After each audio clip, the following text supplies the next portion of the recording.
Hello guys, my name is Kunal and today is our day 5 of our DSA series. In this series, I'm doing DSA question along with you guys. So before starting the video, let us see what we have done before. We have done two pointers algorithm and we are now doing arrays and hashing. So I assume that you know the arrays part now. Now let's start the hashing. What is hashing? Hashing is the process of converting data into fixed value hash so it can be stored or found quickly.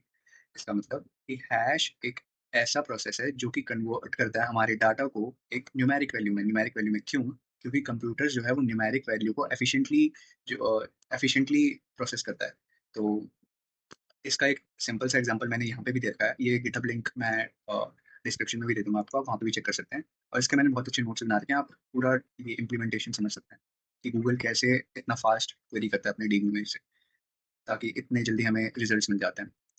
और आप इसका hash map का wait, ये जो है इसने कैसे एक हैश फंक्शन लेके कन्वर्ट किया न्यूमेरिक वैल्यू में, ये सब इस अ, आपको रिपोर्ट में मिल जाएगा।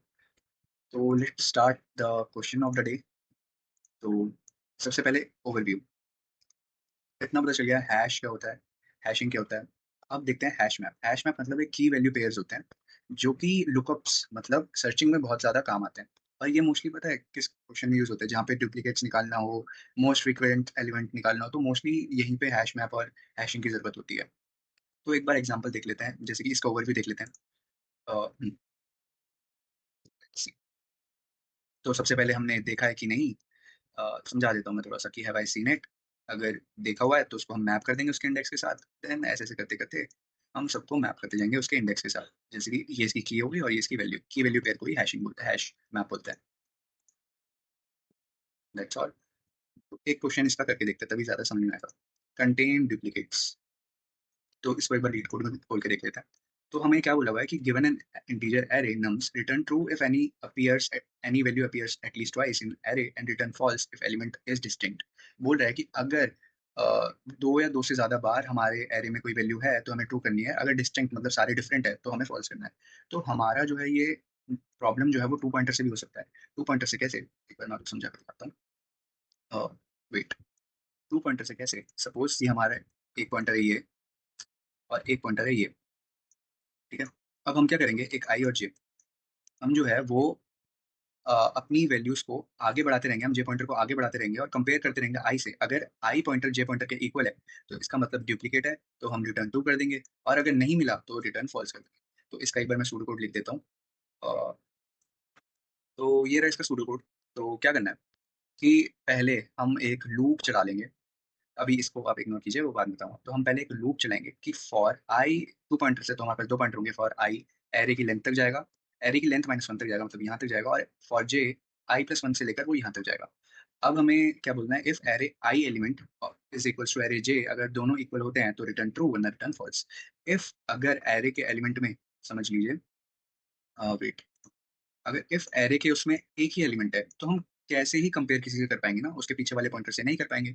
तो पहले ही अगर एरे के एलिमेंट में एक ही हमारा एलिमेंट है, पहले ही रिटर्न फॉल्स कर दो ताकि हम वो कर ही ना पाए आगे। तो दिस इज इट। अब अगर आपको इसका कोड चाहिए वो भी डिस्क्रिप्शन में है। तो अब इसका ना एफिशिएंट वे में आता है कि इसका ऑप्टिमाइज वे क्या होगा, सोल्यूशन कैसे स्टार्ट होगा।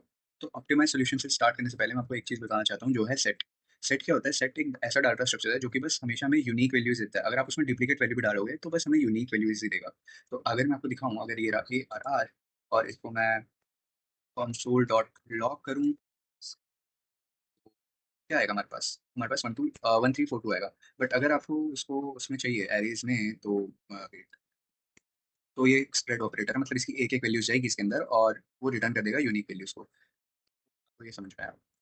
तो क्वेश्चन चालू समझाने से पहले ना मैं आपको कुछ चीज़ें बताना चाहता हूँ कि जो भी सेट है ना, सेट के खुद के इनबिल्ड कुछ ऑपरेशंस होते हैं। तो फिर सेट, अगर आपको सेट में कोई वैल्यू ऐड करनी है तो आप सेट डॉट ऐड यूज़ करते हैं। अगर डिलीट करनी है तो सेट डॉट डिलीट वैल्यू करते हैं। अगर चेक करना है कि इस अगर कुछ सेट में वैल्यू कंटेन करती है या नहीं, तो आप हैश का यूज़ करते हैं। अगर पूरा सेट आपको क्लियर करना है एक ही बार में तो आप क्लियर, देन साइज, उसका लेंथ या उसकी उसके अंदर कितने टोटल वैल्यूज हैं वो आपको चेक करने के लिए साइज यूज़ करना पड़ता है। समझ लीजिए सेट अभी एक टाइप का ऑब्जेक्ट है, जैसे एक्चुअली में ऑब्जेक्ट ही है। तो हम क्या कर रहे हैं, ये रहा ऑब्जेक्ट, ठीक है। हम पहले इसमें गए, हम इसमें गए, हम सेट से पूछ रहे हैं कि क्या तुम्हारे अंदर अभी 1 है, वो बोलेगा नहीं है। अगर नहीं है तो ऐड कर दो। फिर देन हम 2 पे गए, ठीक है? 2 पे जब हम गए, हम वापस पूछते हैं सेट से कि तुम्हारे अंदर क्या 2 एलिमेंट है? नहीं है, तो ऐड कर दो।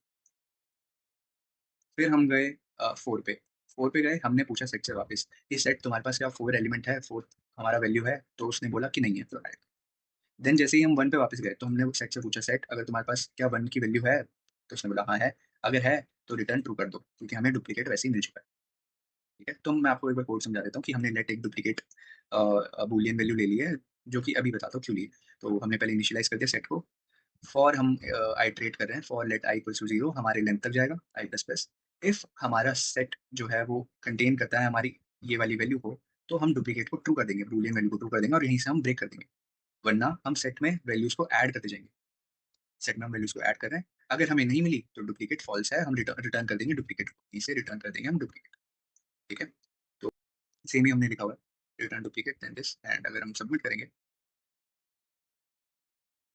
तो सबमिट हो चुका है, ठीक है? हाँ, अगर बट इसका एक ट्रेड ऑफ भी है, हम इसमें ना जो हमारी जो स्पेस कॉम्प्लेक्सिटी है, वो हमारी स्पेस कॉम्प्लेक्सिटी बढ़ जाती है। ओ ऑफ 1 से ओ ऑफ n हो जाती है, क्योंकि हम एक एक्स्ट्रा मेमोरी एलोकेट कर रहे हैं सेट के लिए।